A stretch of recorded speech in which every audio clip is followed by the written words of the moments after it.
Modern life is designed for predictability. We have building codes, insurance policies, and instruction manuals. But in the early 1900s, survival in the West was less about following plans and more about the dangerous work of figuring things out. Marion Vance was born into this environment in 1916. Growing up on a hardscrabble farm in Tempe, Arizona, he lived in a world where the absence of a safety net wasn't a choice. It was the baseline for his entire childhood. At 2 years old, while playing in flannel sleepers, he accidentally pulled a pot of boiling beans onto himself. The scalding was so deep the local doctor gave him no hope of surviving.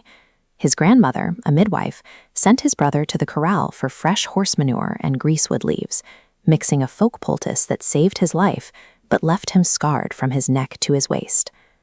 Years later, while helping with the laundry on wet ground, he grabbed a live extension cord and was instantly electrocuted.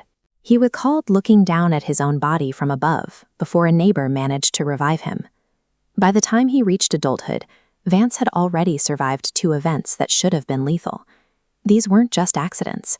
They were proof that, in his world, recovery was a matter of sheer physical endurance, and extreme risk was a permanent part of the landscape. This comfort with high stakes followed him into marriage. When he decided to build a home for his wife, he didn't hire an architect or buy a set of plans. He simply started building. He poured a 20-foot concrete slab and began stacking cement blocks based on his own guesswork. Without a blueprint to guide the weight distribution, he improvised a flat roof and partitioned the space into a kitchen and bedroom. The lack of engineering caught up with him overnight. He had just finished plastering the interior when a massive crash echoed through the house. The entire kitchen ceiling had broken loose, collapsing downward into a heap of wet plaster and debris on the floor. Vance didn't see the collapse as a sign to quit. He saw it as a cost. For him, the price of independence was the willingness to endure costly mistakes and keep building.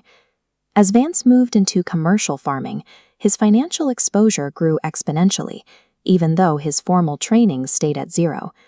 We can see the danger in his onion harvest. He sank his entire life savings into a crop that was immediately threatened by an invasive weed infestation and an influx of rattlesnakes so thick he couldn't walk the rows without irrigation boots. His solution was to hire 150 German prisoners of war from a nearby internment camp. They cleared the weeds by hand and hunted the snakes with sticks, saving the crop through a fix that no traditional farm manual would have suggested. Later, on a ranch in New Mexico, a freezing winter blocked his primary irrigation channel with a wall of mud and ice. Without water, the entire farm was days away from failing. Vance bought 2 cases of dynamite.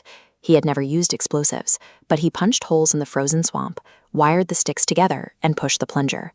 The blast successfully opened the channel, but it sent chunks of frozen mud flying past his head. When he switched to raising pigs, he struggled to keep them in the alfalfa fields. To fix it, he tore apart an old Model T Ford, using the spark mechanism to build a custom electric fence that finally taught the livestock to stay put. His largest gamble was the sheep. He purchased several hundred head and turned them loose on green alfalfa, ignoring local warnings about the dangers of overgrazing on fresh greens. The sheep gorged themselves and began to bloat and die in the field. Vance spent the afternoon frantically lifting the animals by their front legs, trying to bounce the gas out of their stomachs, while a group of Navajo onlookers watched the disaster from across the river.